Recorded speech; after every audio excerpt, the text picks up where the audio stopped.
Welcome, everybody. It's great to see you all here tonight. It's my privilege to start this event. I was going to be introducing Dr. Traup as the moderator, but he has been called away as a result of a family emergency, so I am stepping in, and I'm not really necessary. Mr. Shedd will carry the show today anyway, but I do want to open with prayer, and then I have a brief, some words of introduction, but let's pray first, okay? Dear Lord, we thank you for the opportunity to gather together. We just ask that you would bless all those present this evening, that you would bless us with what Mr. Shedd has to share with us, and we just ask that you would be with the Traup family and the Spear family as they are dealing with this family emergency. We just ask that you would be with all those gathered here tonight. For the students who have taken time to be here in the midst of a very busy season, we thank them for that, and we just ask that you would be with them as they continue to prepare for exams and for finals, and thankful for the community members that are here. We hope that they have a pleasant visit on our campus, and bless our time together. Amen. All right, so once again, it's great to have you here. So tonight we're going to explore the somewhat hidden battle for economic and technological supremacy between two nations, the United States and China, that are described in the pages of David Shedd's recent book, The Great Heist: China's Epic Campaign to Steal America's Secrets. It's my honor to introduce our guest of honor, Mr. David Shedd. To the Geneva community, David's a familiar face. He's a graduate of the college and a dedicated member of our board of trustees. But to the world, he is one of the most seasoned and respected voices in the American intelligence community. Over a career spanning nearly 33 years, Mr. Shedd has served at the highest levels of our government. He has held senior roles at the CIA and the National Security Council, where he was a key figure in implementing the intelligence reforms that followed the 9/11 Commission report. Most notably, he served as the deputy director and eventually the acting director of the Defense Intelligence Agency, leading a global workforce of over 16,500 military and civilian personnel. Since 2015, Mr. Shedd has worked as an independent national security consultant, while also serving on several boards, including on the board of trustees for Geneva College and also Patrick Henry College. He also works with several international mission organizations. He holds a bachelor's degree from Geneva and a master's degree from Georgetown University's School of Foreign Service in Latin American Studies. From embassy postings in Costa Rica and Mexico to the halls of the White House, he has spent 3 decades on the front lines of global security. He joins us tonight to discuss his groundbreaking new book, co-authored with Andrew Badger, titled The Great Heist: China's Epic Campaign to Steal America's Secrets. The book is a sobering expose of what Mr. Shedd describes as the largest scale theft of intellectual property and data in history, and details how the Chinese Communist Party has systematically looted the crown jewels of Western technology, from defense secrets at companies like Boeing to proprietary innovations at Tesla and Google. He argues that this campaign has not only cost the US trillions in research and development, but has fundamentally reshaped the global balance of power. So tonight we have the unique opportunity to hear firsthand how this state-orchestrated espionage operates, and more importantly, what can be done in response. So please join me in welcoming Mr. David Shedd to the stage.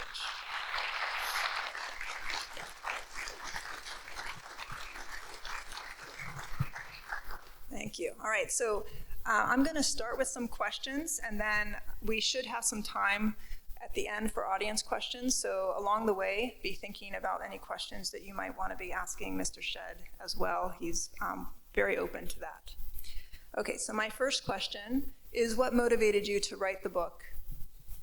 Well, first of all, let me thank you, and you're a wonderful stand-in for Calvin, notwithstanding the circumstances that have you in the chair left of me. On the motivation for the book, I often characterize it in two ways. One, a personal one, and then one that I think is far more important, which is strategic. The personal reason for writing the book is I'm still deeply, deeply upset that in May of 2015, 22.5 million security dossiers were stolen out of the Office of Personnel and Management, including my own. Anybody who's had a clearance knows of the famous, or I might even say infamous, form called SF-86. It has all your relationships and information about your contacts, lifelong contacts in that. It's a treasure trove of data on personnel that have a clearance.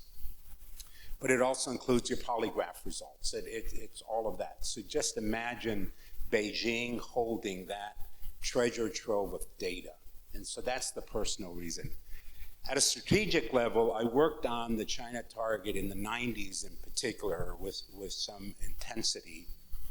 And I determined that the direction of China joining the World Trade Organization, which they did in December 2001, was misguided. The reason I believe it was misguided is Deng Xiaoping made very clear in a seminal speech in late June 1984, so a good 16, 17 years before the WTO, that China was going to pursue this coexistence of a single-party state, which we know as the Chinese Communist Party, 80 million strong today out of 1.4 billion people, and that they were going to do so with managed Chinese-style capitalism. Within 2 years, the Science and Technology Institute of Beijing, or Peking at the time, launched a collections plan that was eye-watering about what they were going to go and collect against the West. Aerospace, biotech, all the sorts of things that even in the currency of 2026, you see them stealing at a level of about $600 billion a year, according to Chris Wray, the former director of FBI. And so when I saw that, I said the strategic direction was set well before joining the WTO, and that I thought that we would in fact find ourselves very much taken by the Chinese using the WTO, formerly the General Agreement on Tariffs and Trade, and renamed as the World Trade Organization, in order to get the most favored nation status in terms of the trade, and eventually, very quickly after 2001, we see Chinese products being dumped in the United States in terms of the knockoff products that they were producing. The fallacy, and this is really important to the essence of why I wrote the book, the fallacy is I maintain it was the largest and most insidious policy failure of the United States of America in the second half of the 20th century and into the start of the 2000s. And what is that?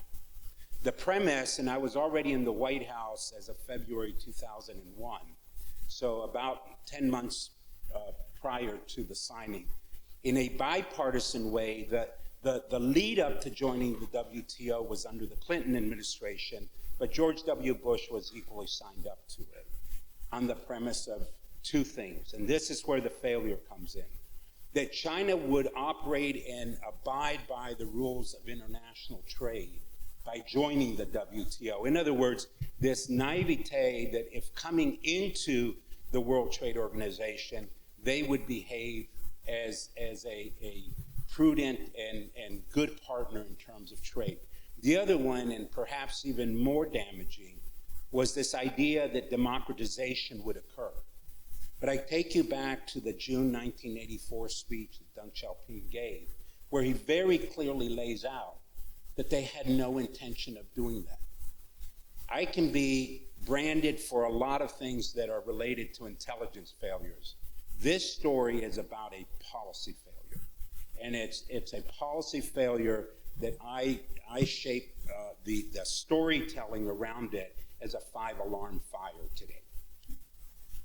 Thanks, David. So let me start with a Geneva-connected question, okay? So as you were writing this book, and maybe if you want to expand that to your work in intelligence, how did a Geneva education prepare you for doing that? Well, the basis for understanding an adversary, and that adversary, and please don't come up to me afterwards and just say China's a competitor. They're an adversary. Let's call it first step of recognizing what we're up against is calling it properly, right, by its name, is that we're in a struggle of good and evil. And when it comes to the Geneva education, my wife and I, of 45 years, class of 81 together, met the second day of college here outside McKee Hall. So there's hope for you young people. You can meet your mate. I did so, and we courted for 4 years while we were here. So 49 years ago. And Lisa Ann was instrumental in really re-energizing my spiritual walk here at Geneva. But having a God-centered view of the world as it pertains to good and evil is essential in the world of foreign policy. Why? Because the naivete that if you just think that you can meet the enemy halfway is a fool's errand. And so Geneva, by having this God-centered view of both the world and the universe and creation and all the rest of it, and of course, as believers, we know the end of the story. It doesn't mean we can't be and shouldn't be salt and light in terms of preserving and shining the light on evil. But that really shaped me in terms of both my intelligence career more generally, but certainly in writing this book. And the idea that you simply can paper over, no pun intended, with a book, the storyline of what evil looks like, because that is essentially, we have the rise of the axis of authoritarianism, of which China is the lead today, in partnership with Russia and Vladimir Putin, Kim Jong-un as it pertains to North Korea, and who knows what comes out of Iran, out of the current events that are unfolding in the Iran scenario. But that's your axis of authoritarianism that China leads the world in. So having that Christian worldview of what that really portends for the United States and the West more generally, and that authoritarian model that they're promoting, is very much shaped by your understanding of good and evil. And a good rationale for why we need to continue to educate students with such a understanding. So for those who haven't read the book, can you summarize the main points and maybe include one of the examples of the Great Heist as you do that? In summary, the book, I got frustrated, and it goes back to your first question as to what motivated me to write the book, with a case officer, that would be a human intelligence handler from the intelligence community, Andrew Badger, who now teaches at Oxford and was undergrad at Harvard, and I've mentored him since 2012. And as my junior partner in writing the book, what we decided was that we were frustrated by the fact that you can't, and I may be exaggerating when I say this, pick up whatever form you get your media news from, and there's another China story. And it looks to many people as sort of this disjointed storyline in terms of what China is doing. And it's a little bit to the proverbial of the frog in the warming water, and all of a sudden you realize China is where it's at. Here's the thematic, and I've already given you the World Trade Organization aspect of it. By the 1990s, China was very much in the pursuit of piracy of products, very low tech. And when I was going to China at the time and working in China, you would get any kind of product. And I'm going to date myself when I talk about Betamaxes and VHS and all that. They were all out on the sidewalk along with fake Rolexes and all that. So you started to see where they were headed in coming out of the Cultural Revolution of Mao Zedong. And so the thematic of the book is threefold, is that China is in a concerted pathway to matching and overtaking the United States and the West in terms of coming out of a century of humiliation in what is their great rejuvenation. So that's sort of the thematic of where Xi Jinping since 2012, but Hu Jintao and Jiang Zemin before that, all have been pursuing that, but none with the greater fervor that we see in Xi Jinping since 2012. Secondly, with the launch in 2015 that paralleled the soft power of China known as Belt and Road in terms of their global investments in infrastructure and that sort of thing, with multiple strings attached to it, of course, is this Made in China 2025, which was launched in 2015. It was a 10-year plan, much like that 1986 plan of collection against the West. And then thirdly, what I do in the book is try and bring the thematics of stolen data, like the heist of that data, of the security dossiers in May of 2015, subsequently with Equifax, one of the three largest credit bureaus, 170 million records of Americans' credit history and that taken, Anthem Health, and I could go on and on. By today, every adult American has had some form of their data stolen by the Chinese. Is this intersection now between the technology, particularly at the R&D stage, and you hear about it particularly in the world, this competition now that's underway in artificial intelligence, and I would add to it that quantum is not that far behind in terms of this competition, is that it's about the data as well. So it's this intersection of the data that they're getting from us that is part of the heist, along with the technology and the intellectual property know-how that goes with it. And then the book explains how they're doing it. So it takes that drip, drip, drip of stories, whether you're reading them or watching them, day after day of what the Chinese are doing, and it tells a story, an arc of a story, since particularly 2001 at an accelerated rate since 2012, 2013, when Xi Jinping came to power. I can tell you that after reading the book, I never looked at the products on Amazon quite the same way. That's right. So I try not to find the cheapest one anymore. So read the book. Anyway, okay, so what should the government and the private sector be doing to mitigate the Great Heist? I think they overlap like a Venn diagram in what the private sector and the public sector, the government, should be doing. But they also have, as two chapters point out that are fictional, chapters 17 and 18, where you go into the president being briefed on the various actions both that the Chinese are taking, but then how we ought to respond in terms of as a policy matter. And then in the boardroom, where a competitor's been taken down, it's a fictional, they were just fun chapters to write in terms of going into fiction, but they're very real world like in terms of doing that. So let me start with the government side, which is the part that I was familiar with for nearly 33 years. I have to take you back very quickly to the National Security Act of 1947 in the post-World War II and the aftermath of the Cold War emerging out of World War II.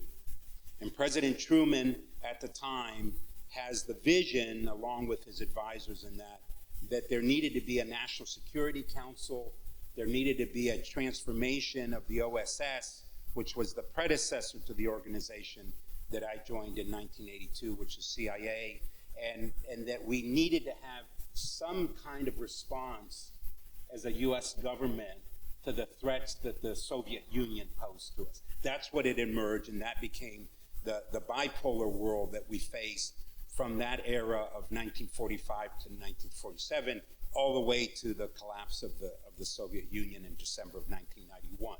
So that's a very long era in which the National Security Council and that architecture served the purposes of giving the president the decision advantage that the president was looking for in making national security decisions.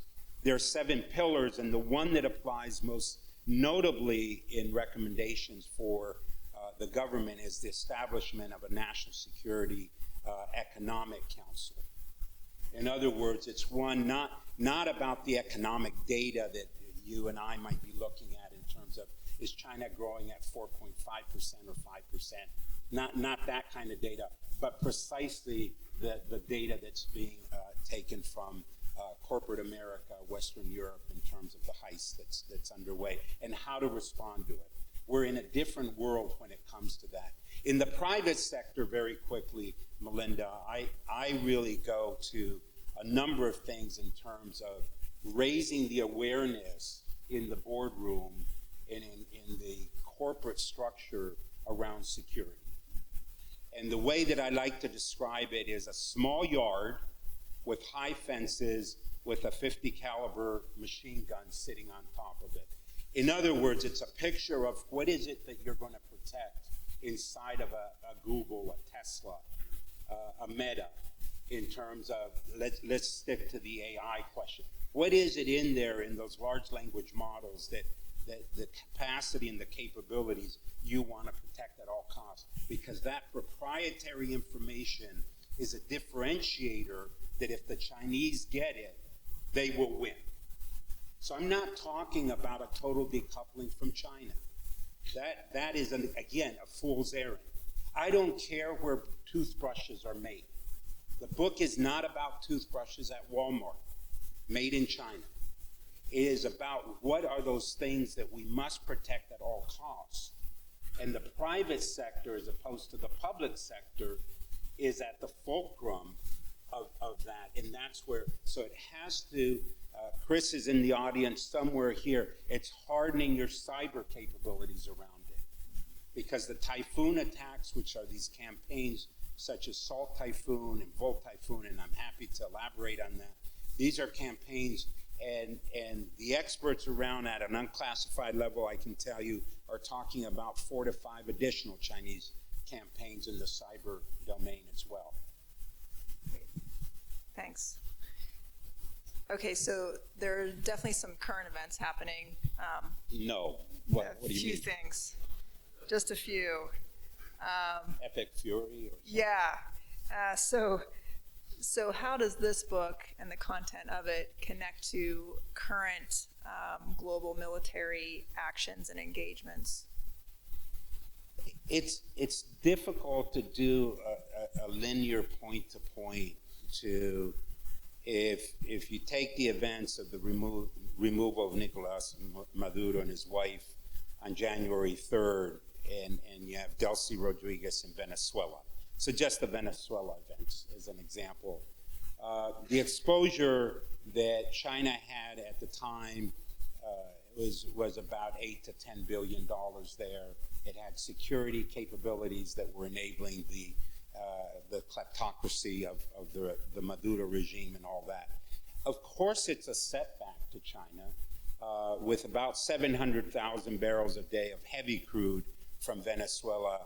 China was getting about, at a discount of 40%, was getting about 80% of that oil. They're not getting that, and if they're getting it, it has to come through the United States now. So in a small kind of way, I think Epic Fury is a bit of a different story. The setback, although as you're hearing the news even today, of the collaboration and intelligence that China is providing to Iran, is, I think, a significant issue that who knows what the next 3 to 4 weeks, how it'll unfold before President Trump goes to Beijing for his state visit, which is a rescheduled visit that he was going to do about 4 to 5 weeks ago, but was postponed because of Epic Fury and the activities on the kinetic activities associated with Iran. What it tells me, though, and again, I want to be careful that this is not linear analysis, but it tells you that the hegemony that China seeks to project in its influence around the globe has taken some hits to it.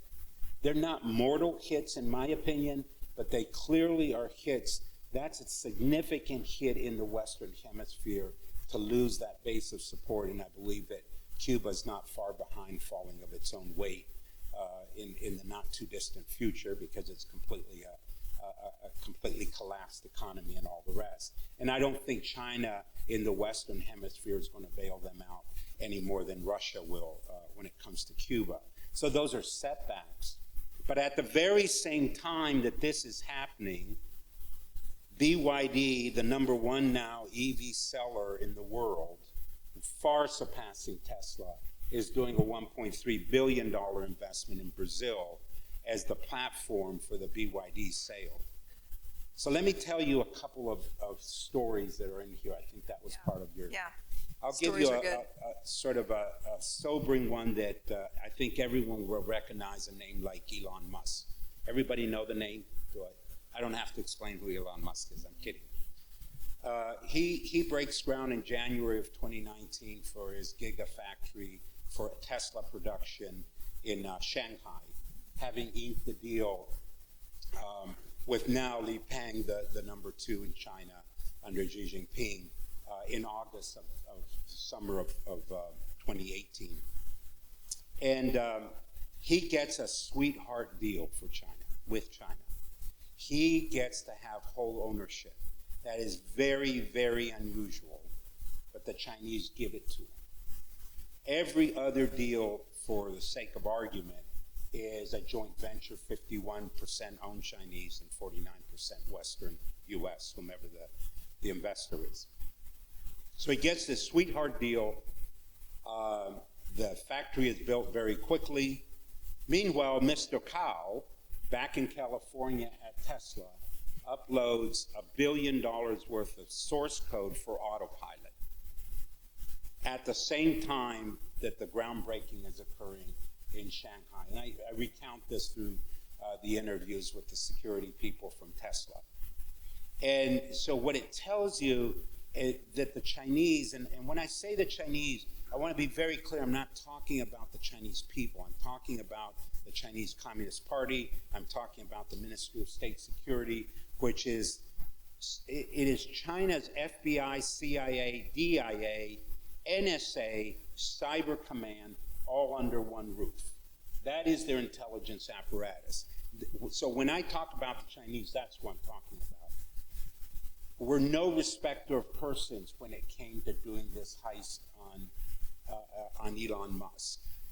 And initially, Musk's response was to it, he was clearly upset by it, but he said here was his reaction and the hubris that he portrayed in response. I'll always stay ahead of him no matter what. Well, BYD is so far ahead now, and Autopilot is in BYD's, it's in Motor X and all the other EV companies, because they spread it around. At another end of the spectrum, I like to tell the Coca-Cola story. Does everybody know that Coca-Cola protects the secret about Coca-Cola, right? You know that. It's one of the best kept secrets, how to make Coca-Cola. The Chinese were not interested in making Coca-Cola. They were interested in stealing the chemistry behind what is in the cans in Coca-Cola. Why? Because of the acidity. Think about this the next time you drink Coca-Cola, by the way, and what it's doing to your stomach. Okay? Just think about that for a second. Because it has to withstand sitting on shelves or in storage. Why would the Chinese want the lining of the cans of Coca-Cola, the chemistry behind it? By the way, Coca-Cola spent tens of millions of dollars developing this. Miss Yu, Shannon Yu, goes and works with Coca-Cola in Atlanta, steals the formula for the cans, and it is now in all the storage facilities for ballistic fuel in the PLA storages. So it had a purpose far outside of, and we all sort of kind of giggle a little bit, Coca-Cola, I mean, what would China want with it? It wanted what was in there in terms of that formula. That's a little bit at the opposite end of it. And then kind of one in the middle, which is the F-35, which is the U.S. one here. The FC-31 is this one. It's essentially a digital twin in which Northrop Grumman, one of the largest defense contractors in the United States, on the stealth package of that, spent over $100 million by their own reporting, the remediation that was required for the stolen stealth package that the Chinese got for it. Think about this. In the FC-31, which is the Chinese version of the F-35, and having our pilots go up against them with our technology in their cockpit. Imagine that. So and it's just a portrayal of, and it's across the defense industrial base. Obviously, that's of great interest to the Chinese. But it's not limited to that like the Coca-Cola can, even though it had a military application of what they were looking for. Well, everybody who's at Geneva knows I have a problem with Diet Coke, so I very much appreciate that trade secret and what it can do. But never drink an expired Diet Coke. It really, truly tastes awful. Okay, I'm gonna jump to another Geneva type question. So, ethics is a big issue at Geneva, and What is? Ethics. Ethics, yes. So, and we're all about faith integration, and a lot of that integration for some disciplines does involve consideration of ethics, engineering ethics, business ethics. Some of the students here, that's their capstone classes. They have to engage in that topic. So obviously God called you to serve in the intelligence arena. How can you help us think about being a Christian and serving in intelligence? What are some of the ethics of espionage that you would want to share as a Christian? The first place that you have to start is that you cannot judge someone who can't get past the call into an intelligence business that is by definition engaging in deception, and I would say deception as it pertains to living out covers, and certainly deception in denial of what you're doing, and including from your own family perhaps, and all of that, and by all means you have to acknowledge that you're lying in order to protect state secrets that the adversary wants to get from you, or the secrets that you want to acquire so that you can give our decision makers the advantage to protect our country. We live in a fallen world, and I don't think we need to be reminded of that with any great detail, and that Romans 13 very clearly points out that government is established in order to bring order. But we know, whether it's through the state actors like China and North Korea, Iran, and many others, that they would wish to do us harm.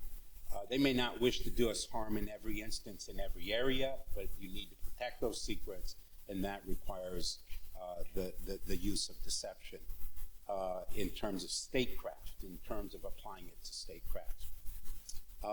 And so you've got the story of Rahab, and you can get there, but not every believer should be judged if they can't really reconcile those two things. The second thing that I would point out that was of high impact, that as I was given the honor of serving in positions of higher responsibilities, I was very outspoken about Christian values to the workforce. I have nothing against Stephen Covey and all the kinds of great advice in terms of managerial capabilities to run a well-functioning organization and all that, as we know from writings from Stephen Covey and many others like that. I said I would talk to the workforce out of Matthew 5, 6, and 7, and particularly talking about what did Christ teach us about how we treat each other. When we think of, blessed are the poor, blessed are, and the first shall be last, and all of that. And Micah 6:8, I use that regularly with the defense attaches that I would send out after the training that they had going out to 139 countries under DIA. And so it was a way of bringing the gospel into the workplace in a very practical way. And I truly believe that God uses that to reach individuals that otherwise would be unreached in terms of doing that. And lastly, I would tell you, I've had some extraordinary engagements as a believer with very powerful people on the foreign side. They ask me, why do I do what I do? The most interesting one, I'll give you an example of this out of the Middle East, is oftentimes the Muslim does not understand why we don't talk about our faith, believe it or not. And I would be asked over and over, why do you believe what you believe? You already know what I believe as a Sunni. I dealt with, in less occasions, with Shia out of Islam, but certainly the Sunni, and they'd want to know why you're a Christian. Who's the prophet that you represent? So it gave you, I know I'm going beyond your question of the ethics of dealing with an intelligence career. I'm telling you, part of the outcome of it, though, was opportunities to really speak into their lives in terms of Christ's love for them. So when in the areas of cybersecurity, there's defense and offense. So what I hear you saying is that cyber defense, there's no ethical consideration there. Cyber offense, you can support that. Some folks might have concerns, and that's okay. I wouldn't limit it to cyber. I mean, you're protecting secrets that go well beyond cyber that sometimes require you not telling the truth of what you know, because it would tip off to an adversary information that would then be used to do us harm. And that could be, imagine this scenario, you're going after an ISIS cell in Syria. You're not going to telegraph that you're coming to get them, but you're going to practice denial and deception around it. Why? Because you want your best likelihood of a positive outcome. When we went after Osama bin Laden in Abbottabad in 2011, I can tell you there was an enormous amount of denial and deception, including against the Pakistanis. Why? Because the Pakistanis had a military installation 2 blocks away from the compound in Abbottabad. Had we ever told the Pakistanis what we were really going to do? And of course, SEAL Team 6 and went in there, and Bill McRaven, my good friend, led that effort. And of course, we're not going to tip our hand, because of course security requires you to do it in the most stealthy way possible.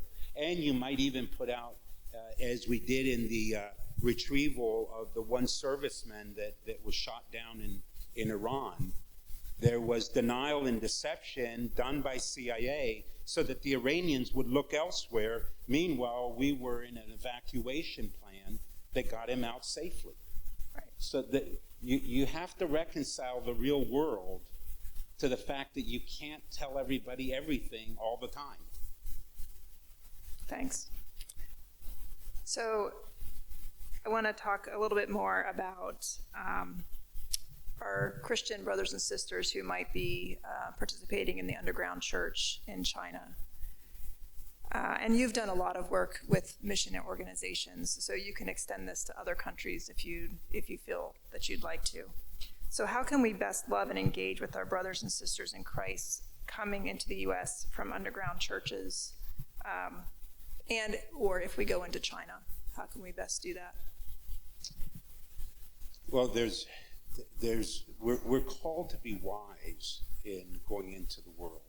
And one of the things, and particularly under Xi Jinping, where the persecution against the church has increased dramatically over the last few years. I was talking just yesterday at Liberty University with a family who came out in 2017 ahead of the big bow wave of departures of missionaries in China because of the persecution. Now, in their cases, their visas weren't renewed. It wasn't persecution and going to jail. But here's the issue. They found that increasingly anybody that they were touching in the Chinese system, Chinese nationals, as part of that underground church, were vulnerable in a very real way. They did get taken to prison. And it's uneven throughout the provinces of China, depending at the MSS state bureau level, at the provincial level, where it's worse and where it's a little less. But it's not. We need to be very discerning in how we engage with people who are potentially at risk. As a rule of thumb, I do not put my name or have my name up on a website with any Christian organization. Why? I don't want to taint that organization in perception that it's a CIA front. So I want to see them protect. I think that's just using discernment. Why would I say, oh, no, I'm on your board, so put my name in lights along with the rest, and have people arrested as a result of that because they now make the assumption that once CIA, you're always CIA. I'm not CIA now, I can tell you that, but that's not the perception in many countries in terms of who you are, even after you've departed government. And by the way, we say the same thing about the Russians, say the same thing about a Chinese retired intelligence officer. They're still working for them. Yeah, it's a pretty safe assumption that they might be working for them still. So. Let me ask my last question. Maybe I have a few others that I might ask, but I want to give some time for the audience to ask some questions as well. So let me ask this while you guys think about some questions. So what should President Trump say to Xi Jinping on his next state visit that you just mentioned? Ooh, what would I like him to say? Do I get to sort of blue sky it? You're in charge here. You can do whatever you want. No, when I say blue sky it, do I think he's going to do that or not?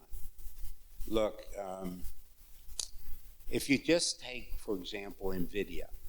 You've all heard of NVIDIA, semiconductors, the H220 initially, now H200, the kind of chips that now is being licensed for export. I'd say I'd start with the private conversation in preparation for the meeting with that he's going to have with Xi Jinping in Beijing. I'd say, Mr. President, you do realize they'll reverse engineer everything, no exception. And no one is off limits from what they'll do. So they will use those H200s, apply them into their LLMs, and it has applications in terms of the large language models and AI. And Mr. President, you know we're in an AI race, and you have just given them by allowing Jensen Huang to, as the CEO of NVIDIA, to sell these chips. I don't care what price you're selling them at. It's not about the money. It's about what the capacity or capability that you're giving to them. Secondly, I would say to them, in preparation for your conversations, do not be entrapped by another conversation on precursor chemicals, on fentanyl.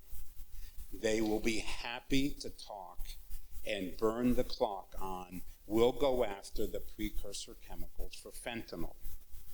The fact is, the triads, which are a shadowy MSS tie-in all have ties with the Mexican cartels.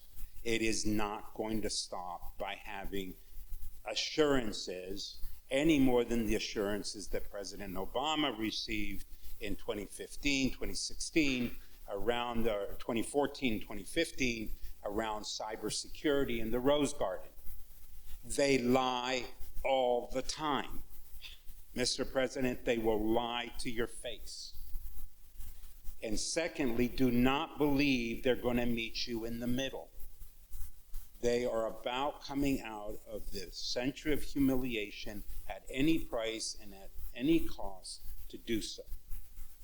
So, Mr. President, please go into Beijing decidedly on what it is we must protect at all costs without giving them a decision advantage and more, even more telling, a decision or the capability advantage if we ever have a confrontation with them. Do not go soft on Taiwan. I'm very concerned about that in terms of ceding on that as well. And so I would say the only thing they will understand and Xi will understand is to play hard with him. I said I'm loose-guying. I'm not saying he's going to do that. That's what I would recommend that the president do. Well, I guess we'll see. We'll see. If we hear the truth. Okay, so I'm going to make my way down to the main floor because it's impossible to hear in this room without a microphone. So I'm gonna make my way down there. And if you have any questions, please raise your hand. As I make my way, I do have one more question. So recently, this is relatively new, and I didn't tell you I was going to ask this question. But do you think there's anything to these like disappearing scientists? As a friend of General McCaslin, I can tell you he had an inoperable disease, and I think he walked off and committed suicide. But that's my speculation. I knew him pretty well, and I don't think we'll ever hear where he is. On the other 10 or 11, can I say it's much ado about nothing? I just don't believe it. Thanks. I think everyone can be explained. And can I say this about Fox News? It's just another big conspiracy thing that they're trying to promote and sell. All right, our first question. Do you believe the United States should pursue a more, in terms of international relations, more realistic approach to China, and in this new Cold War that we are potentially facing, renew the idea of containment?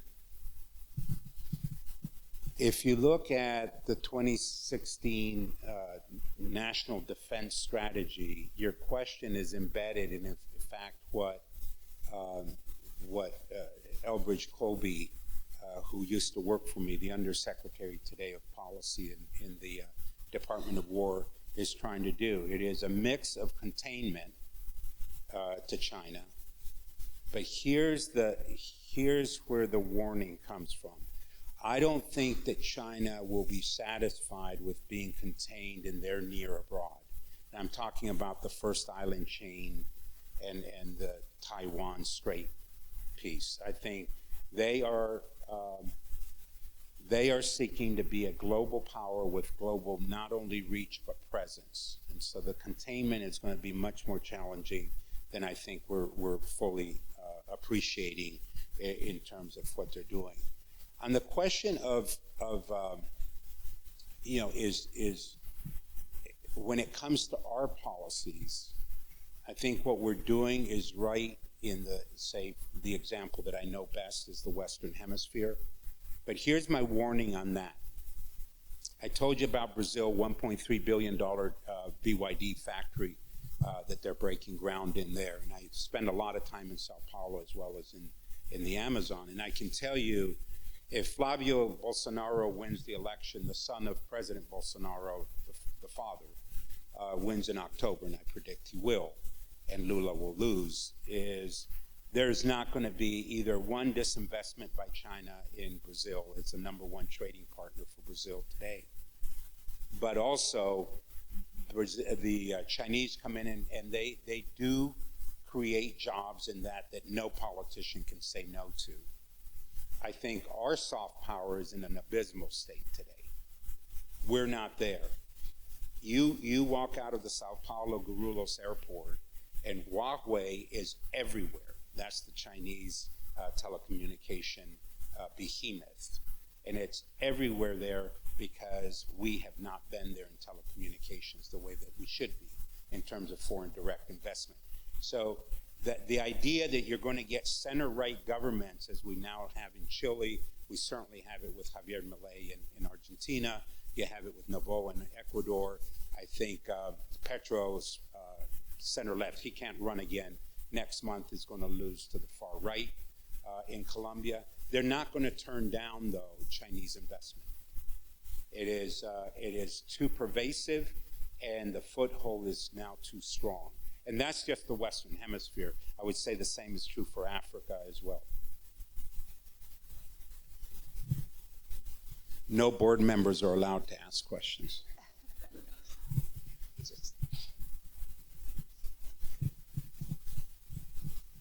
What Can you tell me your name? Oh, it's Daniel Sell. Yeah. Good to see you, Dan. Good to Can't see you, see it Mr. with the Shedd. light. Yeah. His parents are missionaries in the Canary Islands, and I had an exchange with his dad today, and said that I would be seeing you here this evening. So, Daniel, great to see you. Great to see you as well.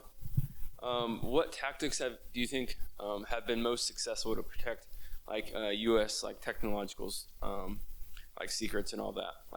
Have you seen certain companies use different tactics to protect their secrets that have worked better than others, or what do you think?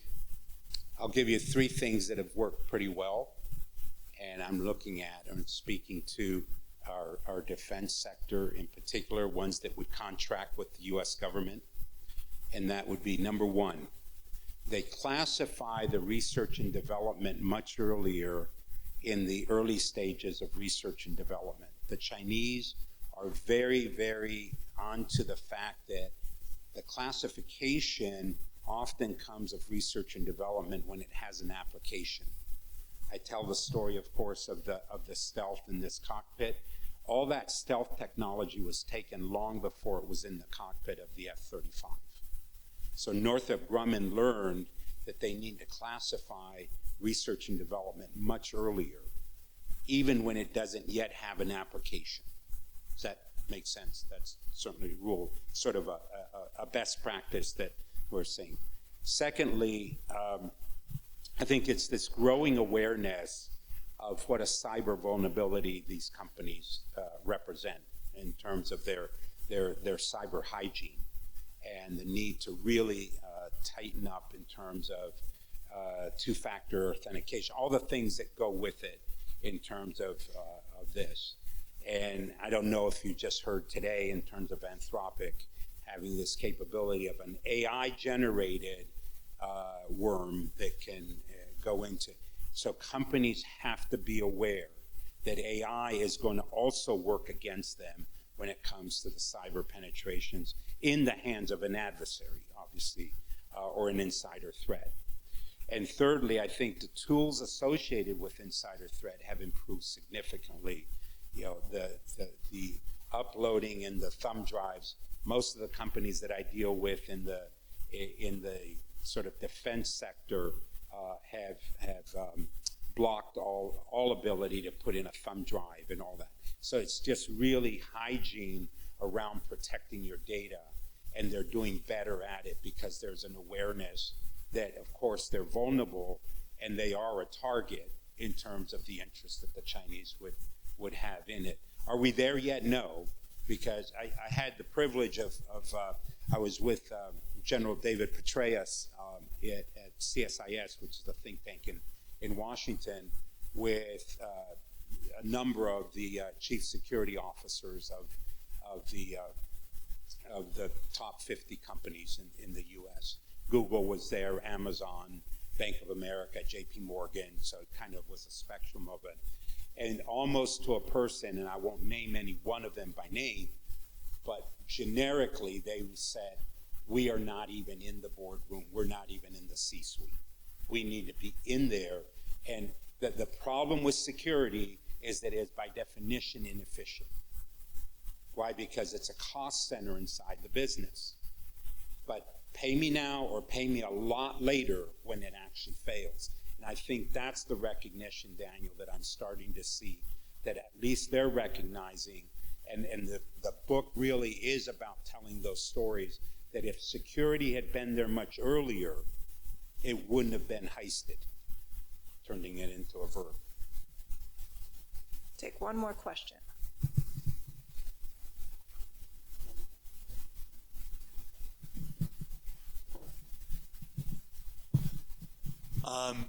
You characterize Your name again? I'm also Daniel. Oh, Daniel. Okay. But not from the Canary Islands. No, not from there. You characterize the international struggle between the United States and China, including Russia and states affiliated with them, as a struggle of good and evil. I very much understand characterizing China and Russia as evil. How would you go about arguing or explaining the United States as a global force of good? Whew. I think I'm going to call on Jim to answer that question out of the Faith and Life Center. No, it's the